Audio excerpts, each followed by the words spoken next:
తిరుపతిలోని ఎస్వి ప్రభుత్వ పాలిటెక్నిక్ కళాశాలలో సిబ్బంది అన్యమత పాఠాలు బోధించడం తీవ్ర కలకలం రేపుతోంది. ఈ ఘటనకు సంబంధించి కాలేజీలో ఇంగ్లీష్ లెక్చరర్ అయిన మాధవి క్లాస్ రూమ్లోని బ్లాక్ బోర్డుపై తెలుగులో అన్యమతానికి సంబంధించిన పదాలను రాయడాన్ని కొందరు విద్యార్థులు వీడియో తీశారు. కాగా 8 సెకండ్స్ ఉన్న ఈ వీడియో క్లిప్ సోషల్ మీడియాలో వైరల్ అవుతుంది.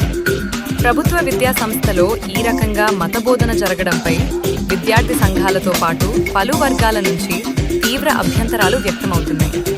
సాధారణంగా ప్రభుత్వ విద్యా సంస్థల్లో మత ప్రస్తావనలు లేకుండా కేవలం విద్యాబోధన మాత్రమే జరగాలి.